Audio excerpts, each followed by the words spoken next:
My family left me at the airport after I refused to pay for their rental car upgrade, so I canceled the beach house I'd paid for and took my boyfriend to Hawaii instead. Now they're demanding I reimburse their ruined vacation. I, 29ep, planned a family beach vacation per 12 people to celebrate my parents' 35th anniversary. Point quote.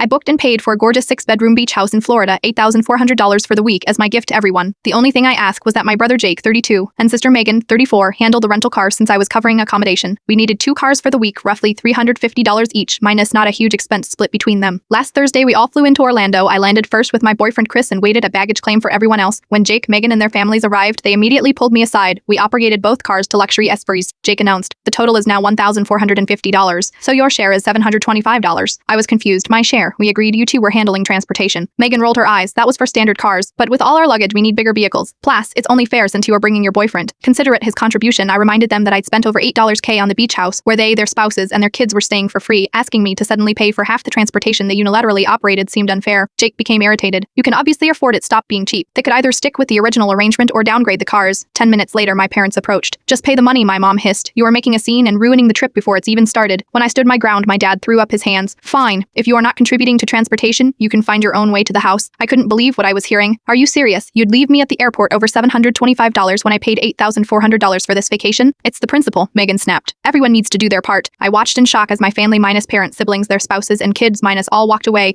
leaving me and Chris standing at baggage claim. My mom turned back and said, text when you reconsidered. We'll send someone back for you. Chris was furious on my behalf. They're treating you like an A-team, not family. That's when I made my decision. I called the beach house management company and explained the situation. That was within the 7-day cancellation period. I'd lose my payment, but they could at least notify the current guests, my family, that they needed to vacate by 11 a.m. tomorrow. I then booked 2 last-minute tickets to Hawaii and a beautiful hotel on the beach. At 10:30 the next morning, my phone exploded with calls and texts. My family had been told to leave the beach house and were now stranded with nowhere to stay during peak season. Everything nearby was either booked or absurdly expensive. My mom left a voicemail crying that I'd ruined their anniversary and demanded I pay for their new accommodations. My siblings called me every name in the book. I texted a simple response. Everyone needs to do their part. As old Florida, Chris and I spent a magical week in Hawaii while my family scrambled to salvage their vacation. They're now insisting I reimburse them for their vacation expenses since they had to pay for last-minute hotels. Sometimes the most expensive lesson is learning not to bite the hand that feeds you.